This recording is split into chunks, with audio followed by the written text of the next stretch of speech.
Wow, Gervonta Davis stopped Marius Barrios in the 11th round, and Barrios and Lubin demolishes Jason Rosario with a body shot. Let's talk about it. So Barrios and Lubin put up a good performance against Jason Rosario. Jason Rosario was the former unified champion. He got knocked out by Jermell Charlo, also by a body shot. Barrios and Lubin was pretty much dominating most of this fight. He dropped him. He hurt him a couple times.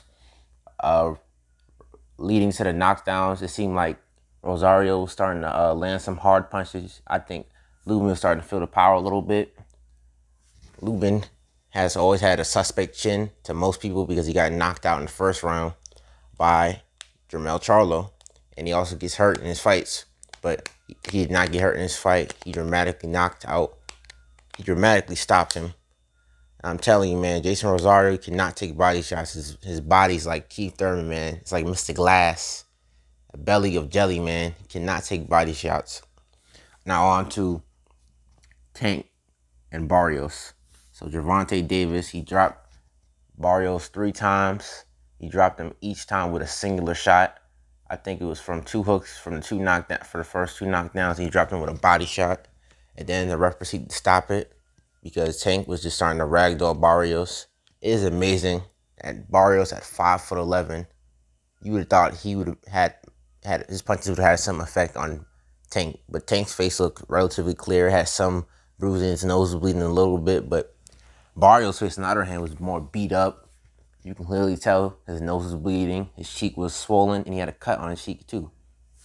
Tank, something that always gets underestimated about him is his boxing IQ, his ring IQ. He showed a lot of boxing IQ in this fight because he was losing the first 4 rounds, and then he started to get more aggressive. He started to take away the jab of Barrios. He started to counter him, and you had Floyd Mayweather and Calvin Ford giving him good instructions.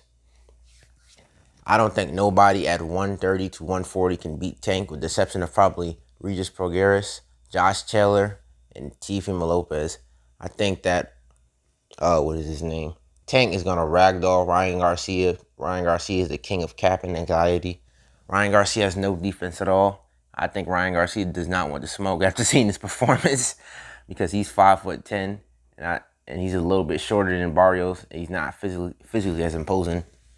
I think he will get knocked out in the first round. Against Devin Haney, I think Tank will struggle in the earlier rounds, similar to how he did against Barrios, but I don't think that Haney has the power to keep off Tank. Tank just hits super hard, man. He has that grown man strength. So I think that Haney would have gotten stopped from probably either the 8th round or the 10th round, but I think it would be a good fight. Against Teofimo Lopez, I would see Tank possibly stopping Teofimo Lopez because this is a greater chance that Teofimo Lopez can't take Tank's punches, but Tank can take his punches, because if you look at this fight against Barrios was landing some very beautiful hard shots to the head and the body, and Tank was just eating these joints like they were nothing.